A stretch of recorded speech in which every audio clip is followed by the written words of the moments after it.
from the Ticats Audio Network, this is the CFL This Week with Bubba O'Neil.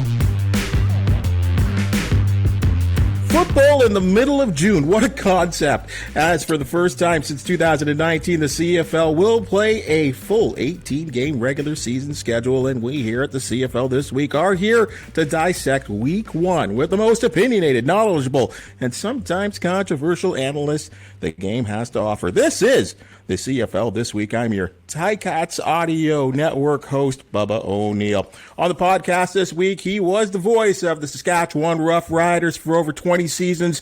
Now he's celebrating his 4th anniversary of hosting Canada's fastest growing daytime sports talk show.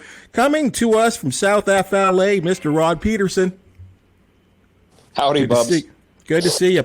Now, he did a splendid job of really updating CFL fans across the nation of the league's work stoppage this spring. He is the TSN CFL insider, Mr. David Naylor. Good to hear you, Dave.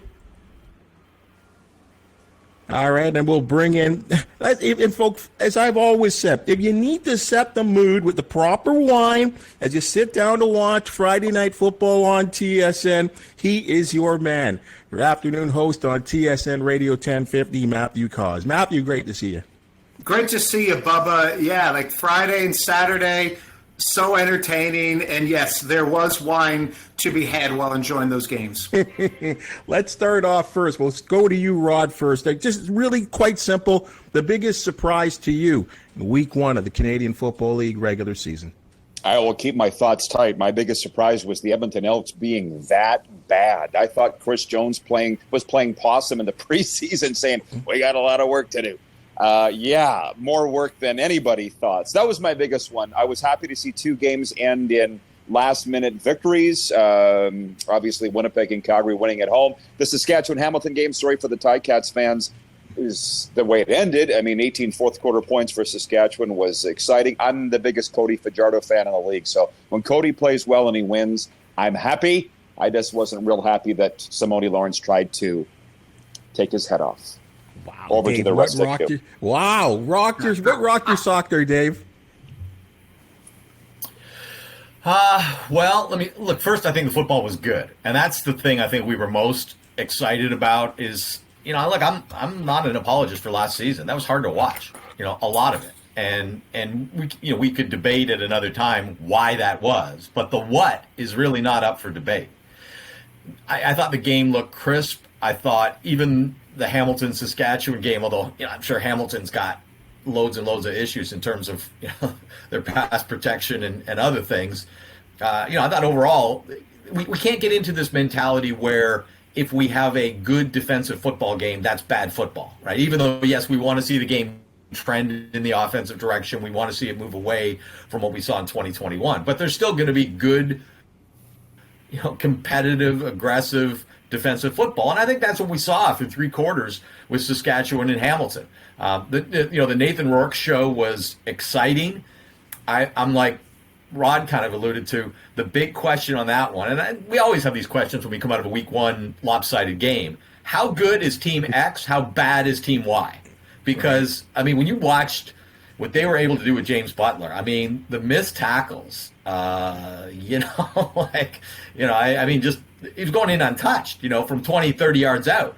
So there's so much of the personnel in Edmonton are guys we don't know. We don't know if they just had a bad day or they that's what they are, because we just haven't seen them that much. But I'm kind of echoing Rod's comment. It kind of reminds me a little bit, right, of how last year in Ottawa, Paul LaPolice was hired to fix the offense, and that was the part of the ball that they were the worst on. Chris Jones, the defensive guy, he's the takeover guy at Edmonton. That's the side of the ball they're worst on. And I think the lesson in that is, you can have the right coach, but if you don't have the right personnel, and clearly Edmonton's got a lot of work to do. I'll be very, very curious to see what they look like in week number 2. Matty? I was shocked Simone Lawrence tried to hurt a quarterback. That's not part of his DNA. I've never seen that. So that out of character for him. I'll go in a different direction. I'm going to go Jeremiah Masoli. You sometimes wonder how good is a quarterback going to be on a new team.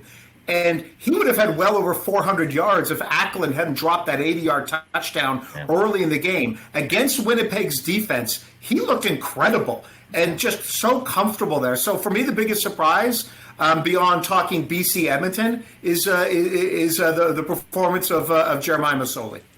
Guys, Tiger Cats, you guys brought them up, and I mean, it was a close game, 15-13 with about 3.5 minutes left.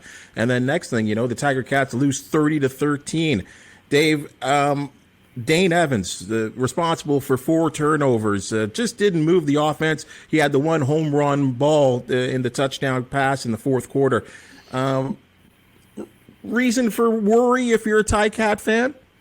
Yeah, I think a little bit because, look, let's be honest. That's the type of game that, you know, if you were doing the 1-1A thing like Hamilton has done the last few years with Jeremiah Masoli and Dane Evans, we would have seen Jeremiah Masoli in that game, right? Like, you know, that's where he starts the second half, or he comes in for the final series of the second quarter.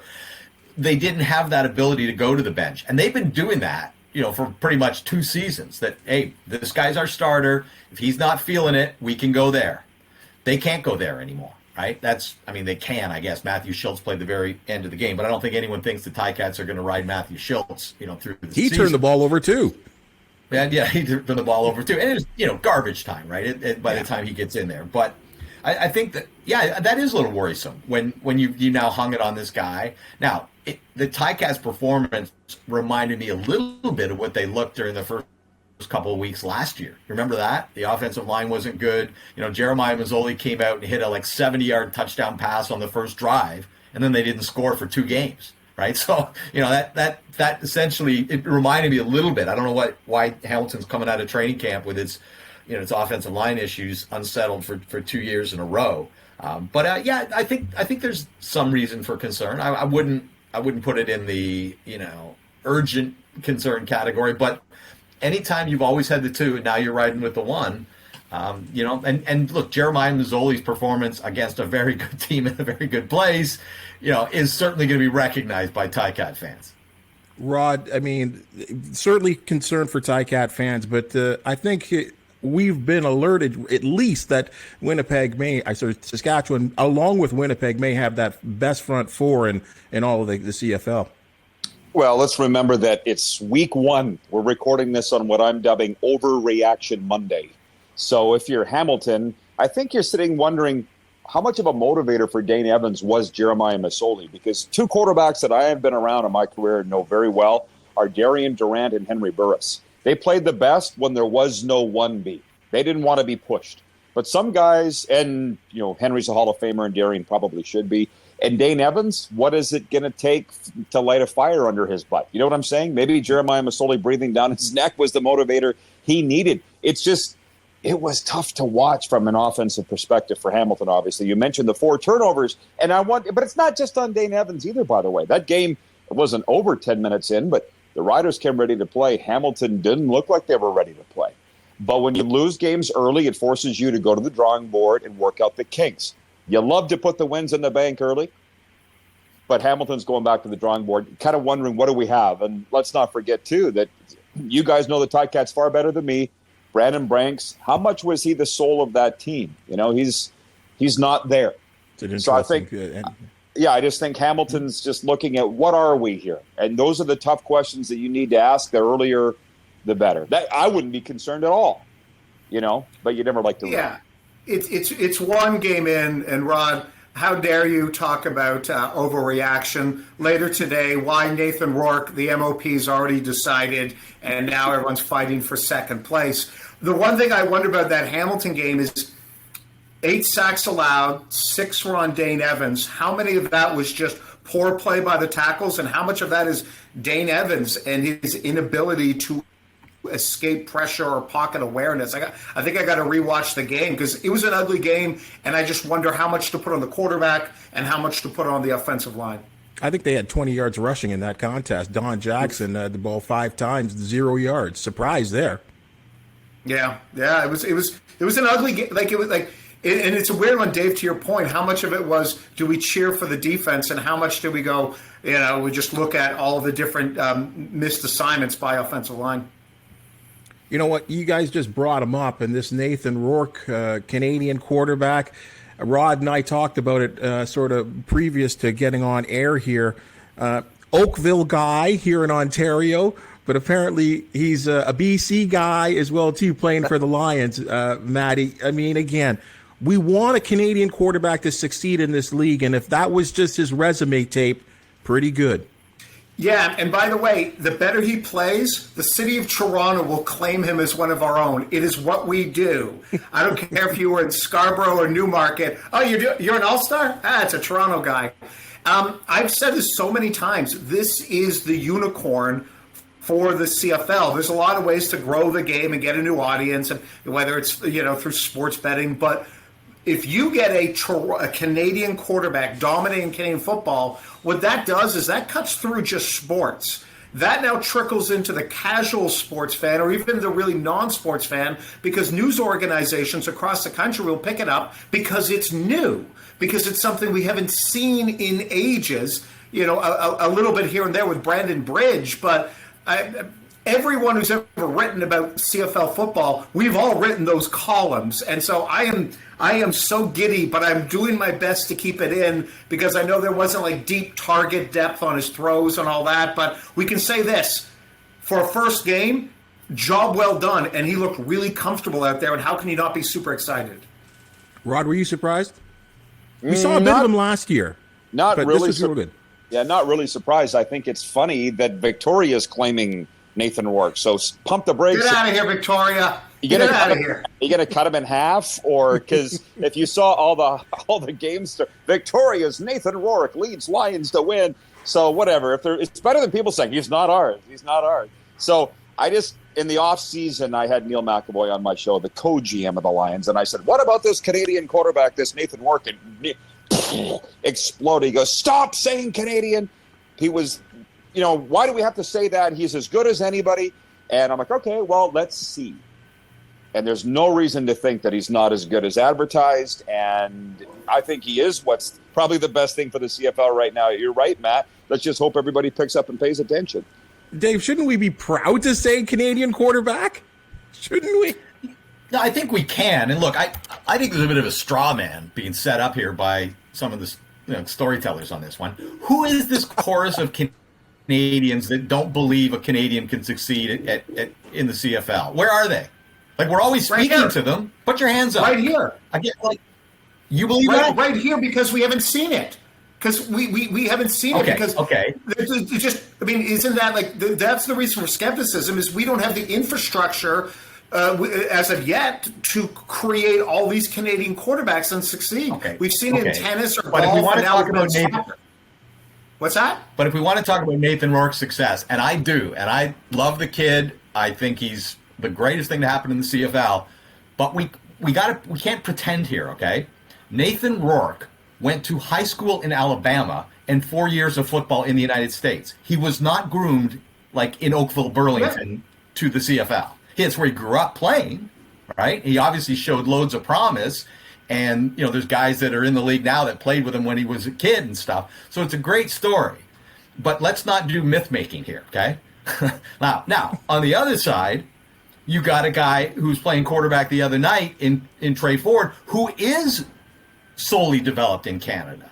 And I'm not trying to diminish Nathan Rourke's accomplishments. What I'm saying is, if there has been a bias against quarterbacks in this country, who are from this country, and I'm not sure there has been, okay? I've been the counterintuitive guy on that one for a long time. In fact, I can make the argument that the bias when it comes to Canadian quarterbacks is in their favor, not against them, okay?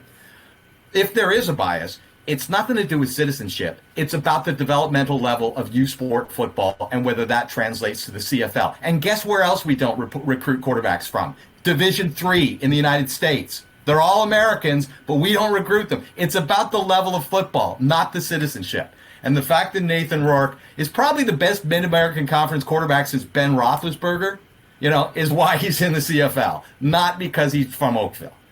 Rod, you're boiling over there. No, but just overall, who really cares? And I guess I was the one that brought up the Canadian Nathan Rourke thing. But I think about the bias. The bias isn't from the fans. To me, it's from the coaches I've been around this a long time, just like you guys. It's the coaches that don't think they can be successful. That's my opinion. Having said that, hold on, Rod. Well, I got to interrupt there, okay? Go through every Canadian quarterback in the last 25 years. Who is their coach? Every single one of them was American. There has never been a Canadian coach put a Canadian quarterback on the field. I'm not arguing. So it ain't the problem isn't these biased American coaches. That's a myth. How many's Mike O'Shea had? How Marcel Belfay, Jim Daly, all these guys? How many Canadian quarterbacks they have? Zero. Who did they sign? I mean, who was available to Mike O'Shea? We never had a Nathan Rourke before. I understand, but we have had other guys. And the opportunities that have been rolled out for Canadian quarterbacks in this league have come exclusively from American coaches. It's a small sample size. And hey, listen, maybe I'm arguing against myself here, but no. I look at Brandon Bridge, whom I love dearly, and you guys have covered the league long enough to know how great a guy that he is. He was given his opportunity by Chris Jones and unfortunately blew it. And as you know, Brandon is some of that's on Jones. It's probably a 50-50 thing. He's now a cop in the Peel region, right? Brandon. He got a rule changed, right? It was his lobbying that got a rule changed. Yeah, but I wish that his legacy was not that. It was that he led a team to the Grey Cup and he was the greatest starting Canadian quarterback. And it wasn't that. So, yeah, and that also is my point. So the starting quarterbacks now do go towards the ratio. I can't remember because they fiddled and farted around with this so much in the offseason. I can't remember, David. Yes, they do. If you're on the field, you count. You don't count to the ratio if you're wearing a baseball cap on the sideline with a clipboard. But if you're under center, you do. Oh, that's good. Well, there's something. Matty, last one to you on this topic, if you got some. Well, first, shame on Dave Naylor. He's just rooting for Trey Ford over Nathan Rourke, playing favorites. Come on. And there's really not much else to add except we are entering this sort of fun new territory. At one point, 3 Canadian quarterbacks were on the field. And I'm all for a little bit of myth-telling because as a radio gas bag, a little bit of myth can go a long way to selling a game. Matty, I'm going to come back with you on this one here. I don't know about you guys here. First game of the season, I thought there was a tremendous amount of excitement. We got over the work stoppage. But we've got 18 games, a regular season. I thought there'd be tons of excitement, and I got to admit, when I turn on the TV, and of course I was on the broadcast with the Riders and Ticats game, and of course I took in that Calgary game. I was shocked to see as many empty seats, Matt. Is that a surprise to you? And I know BC did a tremendous job, their biggest attendance in many, many years. Yeah, I was a little surprised to see some empty seats just because you have the momentum of a full training camp, full preseason. So it wasn't like last year where you're like, is there going to be football? Is there going to be football? Then boom, okay, there is 14 games, go. So yeah, I was a little bit surprised. And the only thing I was going to say, well, the other sports are in their championship rounds right now, but I don't know how much of an impact that really has. Yeah, I was a little surprised. Rod, you've been in that middle of the country for many years, and you understand that Regina market. It's their lone pro team, is it not? Why no sellout on your first game of the season against a very good quality opponent? Well, I mean, I'm definitely going to try and stay positive on that. There's the league's been through a lot. I was surprised it wasn't sold out in a Grey Cup year, the home opener, on what looked like perfect conditions. But when I'm sitting here in South Florida, I'm not in the middle of it anymore. From what I hear from the people, gas prices are too high, ticket prices are too high, COVID hangover, still mad at backs passes. Those to me are all excuses, but there were more people there than I thought there was going to be. I mean, I saw the preseason game on that Tuesday night against Winnipeg. Granted, preseason game on Tuesday, but there was like 7,000 people in the seats. There was close to 30,000 of the night. I didn't think it was that bad. And to stay completely positive, the BC game was their largest crowd since 2014. And I just look at the two guys that are running Edmonton and BC, marketing people. Or, Amar Dolman seems to know marketing. Victor Cui is a marketer, and those were the biggest crowds are. So maybe the rest of the CFL should look at what those markets are doing because, again, sticking on the positive, I thought that looked pretty good. Dave, reason for negativity or positivity here from week one? You talking about attendance? You got it. Yeah, look, I think we're all really impressed by what happened in Vancouver. And, depending on what rolls out in Toronto and Montreal over the course of the season, there's going to be a lot of sort of directional pointing at, well, what about that? Look what happens when you spend money. Look at what happens when you go big time. And there's always an investment on those things, but it has to be sustainable. We've seen a lot of big nights in the CFL, and it's got to be sustainable, and we'll wait and see. But overall, this one thing we learned: the CFL is a bums in seats league, right?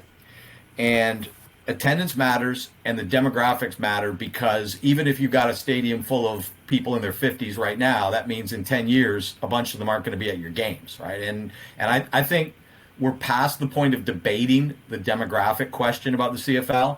If you talk to the teams, if you talk to the league, if you ask them what their research shows, if they showed you what your research shows, they are well aware they have a age-related demographic challenge. That is not imaginary. That's not up for debate. That's a real issue. So, and that ultimately translates into attendance. I don't think there's reasons for alarm bells. I don't understand why the crowd in Saskatchewan wasn't better. Again, I don't anticipate there's going to be a great crowd in Toronto this week, so we'll probably be talking about this, again at some point. But as long as the lifeblood of this league is bums in seats, and as long as this league has a challenge, attracting younger fans, and I think what we saw in BC, Farhan and I had a long conversation yesterday afternoon, him just gushing about the experience, talking about what it was like to be there, talking about the impression that would make on kids. Just from the event, the buzz, all of it, that's all good news. But I don't think we're going to solve this challenge, which is, I think, an enormous challenge for the CFL. Frankly, we're not going to solve it in 1 week. Matt, you're about to explode. One other little thought: the idea of trying to get to grow to a younger audience. There's another sport that's been dealing with that for the last couple decades, and they've been playing for over 200 years. Major League Baseball. So this is an issue that happens to a lot of leagues. Okay, well, here's one more thing, guys, before we split. I saw the commissioner doing a lot of chatting this week, maybe at least 3-4 places, and he's talking about a 10th team, and we're talking about attendance. Matt, should we be taking care of what's existing over really, talking about and boasting about this 10th franchise that's coming that I keep hearing about, that I haven't seen anything yet? For me, it's one of the more frustrating issues, because we all want it. We want it because 9 looks weird, and everyone has 17 bye weeks. And, if you want Canada to be truly coast to coast, I crave that 10th team. I would put so many resources into. Here's what I would do. I would put all the resources into this, that they've done, and continue for another couple, maybe for another year. And at that point, if they can't get it done, then move on. Because we've talked about it for so long that it gets frustrating. You either find a way to get it done in the next calendar year, or you just go, you know what, we can't do it, and maybe we explore other markets. But I think it'd be so critical for the league to get that 10th team. Dave, do we need a team in the East? We need a 10th team for all kinds of reasons. I think Atlantic Canada is the best shot, but I think the league is kind of resetting itself there, relaunched, you might say, to that effort. I think it really got truncated by the pandemic. But you just look at this week. You got 8 teams that are playing and 1 that's sitting on the sideline. And if you had a 10th team, you can create 25% more inventory every week with your games. 5 versus 4 is 25% more by adding one team. So you get one of these situations where by adding a team, you kind of get the 1 + 1 = 3, right? If you know what I mean. You're getting more than the effect of having those games. And I just tweeted this morning is, look at BC, right? What are we all talking about? Nathan Rourke, the big crowd, all of the buzz in Vancouver. Oh, what do we get to look forward to this week? A bye in week 2. Right? It's just, it lengthens the season out. We wouldn't need 3 bye weeks if we had a 10th team. For football reasons, there's all kinds of reasons to do this. Business-wise is a different case, but because you're going to split the TV money an extra way. But football-wise, I think there's a really compelling reason for the CFL to get to an even number of teams. On that note, guys, I got to run. I got another meeting I got to get to. Great doing this after week 1. Look forward to doing it again. Everybody have a great day and a great week. Thanks, Dave. See ya. Rod, you offer a real interesting perspective in the fact that you're in South Florida and you understand the league in that sense, and you still watch the league and feel close to it. Would in the United States, does it matter if they have to have 10 teams? Would they identify, would the American viewers and the Canadians that are down there really identify with having a team out east? Or does it matter? To the Americans, it doesn't. I mean, they're watching CFL football, believe me. Like down here, there's a lot of CFL alumni. I could name the guys that I'm in touch with: Drew Willie, Corey Sheets, John Chick, Matt DeBuck, coaches high school football in Fort Lauderdale, former Argo and Blue Bomber. They're very in tune to what's going on with the CFL and watching every game. We got a little group chat, little group text, and so there's that. But that's just football people. To the average football fan in America, they don't care. The thing with I'm with Matt. I wouldn't even give it a year. I'm kind of over talking about it now because those guys that are in Halifax right now with the Schooners, what are they calling themselves? Atlantic Entertainment, whatever it is. I don't even know. AEG, I think, Atlantic Entertainment Group. I don't know. I know those guys really well. I know they're following what I'm doing because we can see it now in the digital age. They're all sitting there. They're waiting to get a team. But I've said, instead of sitting on your hands, because I don't think you're ever going to get a stadium in Halifax. They don't want it in Halifax. The citizens don't want the new stadium. Go in Moncton now. You got a beautiful stadium at the University of Moncton. I've been there for Touchdown Atlantic in 2019. Let's go. But the owners of that team are saying, no, Rod, you don't understand. You're a prairie dog. People from Halifax and Nova Scotia won't come west to Moncton. Everybody has to go east from Moncton to Halifax. Okay, whatever then. Sit here on your hands while the rest of the world is moving on. So I'm kind of over it. There's a lot of football players that would like the job. There's a lot of football people that would like the job. There's nothing against a 10th team. There's no downside to it. David just brought up splitting the TV money a 10th. I know there's one owner that left this league because of the myopic thinking of the current owners. We don't want to split the TV money by a 10th. Why don't we put it to a vote for the current 9 teams and see how many want a 10th team? Because I'm not convinced they all do. So, go ahead. Sorry to interrupt there, guys. And it's funny because you just brought up into the ownership aspect. And I know we talked about this last week on the CFL This Week.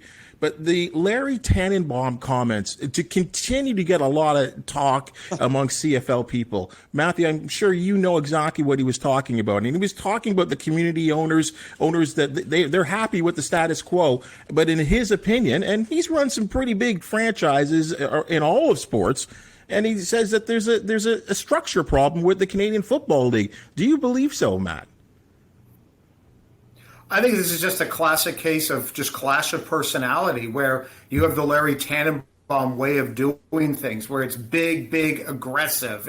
It's firing a coach who just won Coach of the Year because you think, there's something better on the other side. And then you get more of the owner, a lot of the other owners were they just operate in a very different way. And then you're just going to get two sides clashing in terms of about what the proper ambition level should be. Rod, I know you talked about that in your program.